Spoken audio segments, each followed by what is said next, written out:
Hey, it's April 4th. It's 11:02, and topic is level 2 friends. This is an idea that kind of struck me really early on about different levels of friendship and therefore like intimacy with friends. The ability to tell them things and them not to tell anyone else. You have a personal attachment to them. So I came up with this idea, or I understood this idea very early on because I had a really trusted friend when I was very, very young. And I just understood very quickly that he, the word cared again, isn't what it should be here. But he cared more about me than he cared about others. And I cared about him more than I cared about other friends. And so we developed this very strong bond, which lasted, basically up until we were around 20 or so when he went to the army and had all those experiences and I did not. But I understood that English lacked a word. I mean, we could say best friends, put that adjective in front of it, okay, fine, a bestie, but these things are very, very nebulous. They're not very clear exactly what they are, what they mean, how they're established. Someone just says, oh, you're my bestie, I'm your bestie, okay, fine. I just never really been on board with that terminology, and instead I just want to make, a level 2 makes more sense to me. We have like basic words such as like acquaintance, and I think in all reality, most people that we would deem friends, we could just say they're a close acquaintance. And I really like that in French, they have better words or more specific words for love. Love of the father, love of the son, love of the woman, love of the mother, and of course, love of the lover. And we just don't have that in English. So growing up, I very quickly saw, this idea of trust and intimacy and knowledge of the other person as being a gift that, when someone spends time with you, the most important resource, in my opinion, time, they are giving you themselves. They're giving you their time. And this is something that, for the most part, people just piss away.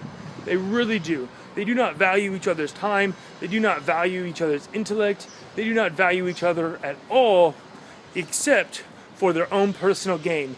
And this is, again, I think a word that really needs to be understood and not seen as so much as a negative, but a truth. And these people I have labeled as simply takers. They're just going to take. They're going to take your time. They're going to take your money. They're going to take your energy and whatever it is. And this can be with a sexual partner. This can be with a friend. This can be with a friend that is a girl. It doesn't matter who they are, what they are, but this label, just like with a level 2 friend, someone that deeply cares about you and would take the bullet for you, we have on the opposite side, we have these people called takers. And I really think that most people in life see their friends as good friends because they are willing to hang out with them, but usually at a cost. And again, a friendship should be extremely dynamic in a way of giving and taking. Again, that doesn't really, a guy just hit a pole. That doesn't sound very good, giving and taking, but really it is. If a friend will only meet you at his house, that's a serious problem. Or has these stipulations about when and how they want to hang out with you. That's not a real friend there. That's someone that only wants certain things or only can give certain things to you. And yet you should appreciate that in its own fashion, but really that's not a friend. Someone that will not give and take equally is not a friend. Someone that will not apologize for doing wrong is not a friend. Someone that talks continuously and repeats themselves without any monitoring is not your friend. They are just talking to an audience. And I think that we all need to be a lot more honest with each other about how we talk to each other. Again, working in language, talking to the same people, living a small circle, small environment. I see these things over and over and over again. Just these people that are just constantly taking the time, energy, money, and the people that are just talking to you as if you're an audience. Now, I don't have a word for these people that just talk to you as an audience and repeaters. You can just call them repeaters if you like. But again, getting to this idea of a level 2 friend, someone that deeply cares about you, that'll go to the bank for you, that if you call, will be there. This is something that I think needs to be prized, and with a certain word, more than just friend. Friend is just too generic. Just like the word love. We throw this word around so much in the English language that it means virtually nothing. It's just sauce. We just put on everything. I love you bro, ba ba ba ba ba. It doesn't mean anything. It doesn't have any punch, any spirit. And the only time I think that it means anything is the first time you say it to a lover, and then that's it. I mean, whenever you say it for the first time, then it's out of the bag, and everything else is just repeating it.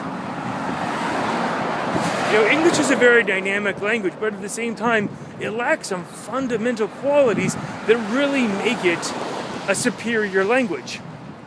So, I found many level 2 friends in my life, some in college, some in my family,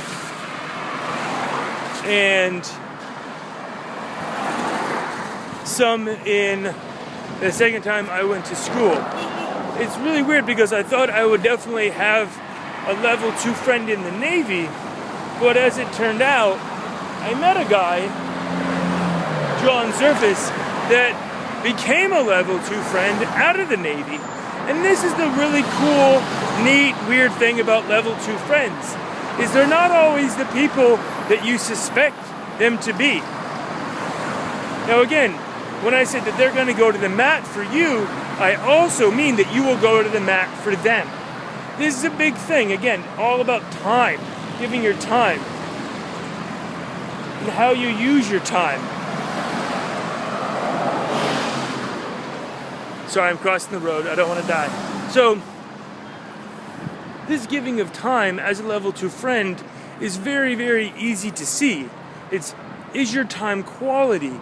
If it is, then it's very simple to say, hey, this person has the potential to be a level 2 friend. If they want to talk about things that are deeply affecting themselves, then they are a level 2 friend. If they want to hang out with you instead of other people, if they value you over other people, then they may be a level 2 friend. I'm going to take you guys in the elevator today because I'm not done talking. So these are ways that we can definitely quantify the difference between a friend, which is someone that you like, someone that you have some kind of trust over. And this is how I would quantify a friend. Someone that will most likely call you and most likely will answer your phone calls when you call them. But at the same time, if you don't as a friend, then you'll be okay with that. You won't freak out. And as a level 2 friend, a little more is expected. Therefore, if you call them, you expect some kind of response in some timely manner. And if it doesn't happen, the expectation grows, and this is where things really fall apart. Because with friendships, just like with anything, they end. And this is a really devastating part about level 2 friends, and this is why I think that most men don't carry over relationships when they get married, because they make their marriage number 1, which is completely understandable. But at the same time, there is some different kind of message or intimacy that people get from friends in comparison to lovers. Certain things that people feel more comfortable with talking about with their friends than with their lovers, which is something that really should be said and should be understood in the general mass public, but it's not. Most movies show, there's a guy and he has this really good friend, Steve, John, whatever. But as soon as the guy gets married, Steve and John are seen there at the wedding and they wave goodbye and everything, and then that's the end. Like, what happens to Steve and John? Well, they're no longer important because now the guy's married. And I just think that's wrong. I think that's absolutely sending the wrong message to young men everywhere. That as soon as you get married, this marriage is going to encapsulate your entire life, and that's going to be the end of the story. And that's just wrong.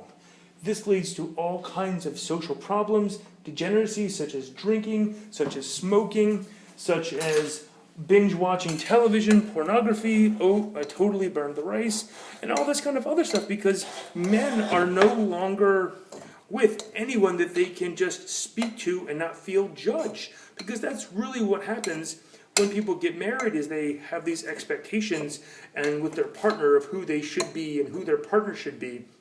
And yet, with a level 2 friend or with a friend in general, you're able to be like, hey, I got drunk, I made a whole bunch of mistakes last night, and the level 2 friend is, or the friend is going to be like, yeah, man, I completely understand that.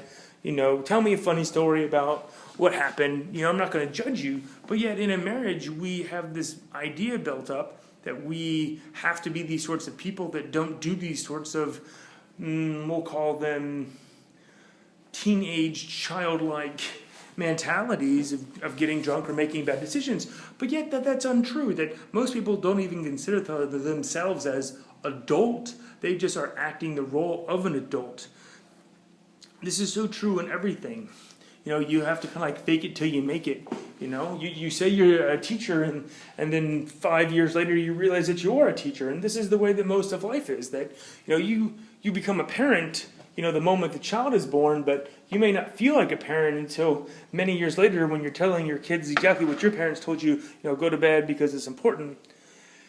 Anyway, this all circles around, in my opinion, to level 2 friends, but not really having the correct words to identify what's going on in our lives with our language, kind of like I talked about earlier today with the touching another language video podcast thing that I'm doing here. And that's just a very important thing that I think we all should think about.